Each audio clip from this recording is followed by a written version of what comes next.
1주택자가 갈아타기 할 때 꼭 알아야 할 것들에 대해서 말씀드리도록 하겠습니다. 오늘 아침에 산책을 갔다 왔더니 이 녀석, 요 녀석 자고 있어요.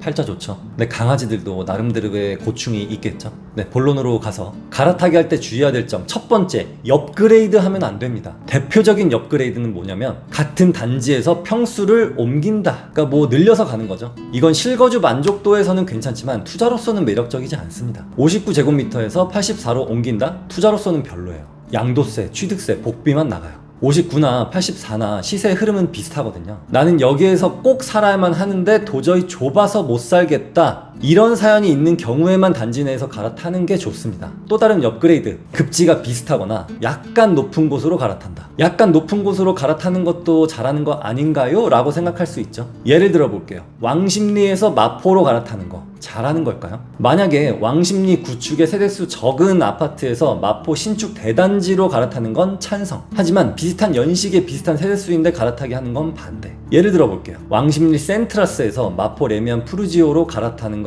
좀 아쉬운 선택이 될 수 있겠죠. 센트라스에서 갈아타기를 하려면 최소 뭐 헬리오시티나 파크리오 정도는 가셔야 합니다. 다른 예를 들어 볼게요. 다산 신도시에서 하남으로 갈아타는 건 어떨까요? 이것도 약간 업그레이드 느낌이 나죠. 하남이 살짝 상급지긴 한데 그래도 급지의 차이가 너무 적습니다. 그러면 다산 신도시에서 광명은 어떨까요? 갈아타기 찬성? 반대? 네, 저는 반대하겠습니다. 이것도 약간 업그레이드 느낌이 나죠. 물론 광명이 조금 더 좋긴 하지만 다산 신도시에서 갈아타기를 하려면 최소 강동구, 고덕동 정도는 선택을 하셔야 합니다. 또 다른 예를 들어볼게요. 경기도 수지구청역에서 있는 단지, 예를 들면 신정주공 25평이 7억 정도 한다고 해볼게요. 그럼 여기서 갈아타기 하려면 어디로 가야 할까요? 분당의 야탑이나 미금이나 오리 정도? 아니요, 제 생각은 가락 금호아파트가 11억 정도 하거든요. 전 이 정도는 가야 한다고 봅니다. 많은 분들이 수지구청에서 산성역 포레스티아 한 9억 정도 하니까 거기 한번 거쳐가는 게 어떨까요? 라는 질문을 많이들 하시는데요. 이런 분들이 다 같이 하는 후회가 있습니다.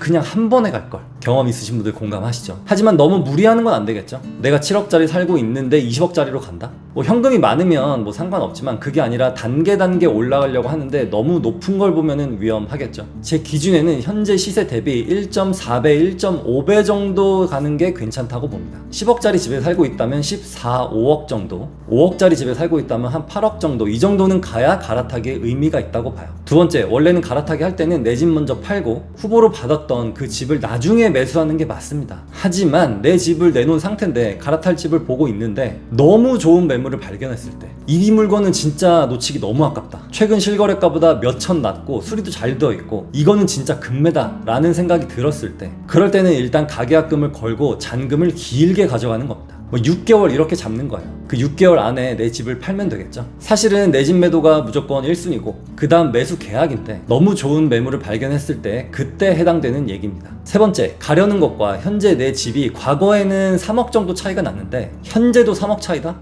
그러면 괜찮습니다. 근데 과거에는 3억 차이였는데 지금은 5억 차이로 벌어졌다. 그럼 한번 왜 그런지 봐야 돼요. 그쪽의 호재가 현실화되면서 시세가 벌어진 건지, 아니면 단순히 그쪽이 고평가인 건지, 아니면 내게 저평가인 건지, 즉 내 집이 아직 덜 오른 건지 한번 봐야 돼요. 보통 상급지가 먼저 오르고 나서 그 다음 급지가 오르고 이렇게 연결돼서 오르거든요. 상급지만 무조건 치고 나가진 않습니다. 근데 최상급지는 그럴 수 있어요. 근데 우리가 보고 있는 그런 일반적인 단지들은 그렇지는 않습니다. 전체적인 흐름은 비슷하기 때문에 과거 대비 너무 벌어졌다면 기다려야 될 수도 있고요. 반대로 좁혀졌다면 완전 기회죠. 보통 하락기 때 좁혀지긴 합니다. 그래서 하락기 때는 갈아타기가 더 좋아요. 그렇다고 상승기라고 해서 기회가 없는 건 아닙니다. 상급지가 너무 많이 올랐다 싶으면 좀 쉬어가거든요. 그때 그 밑에 급지들이 따라 붙는 현상이 발생합니다. 그때를 잘 노려서 갈아타기를 하시면 됩니다. 이렇게 하려면 뭘 해야 돼요? 내가 가고 싶은 그 단지 몇 개를 정해두고 시세를 매일같이 확인해야겠죠. 여러분이 매일같이 점심밥을 먹잖아요. 점심 먹고 나서 한 번만 체크해보면 됩니다.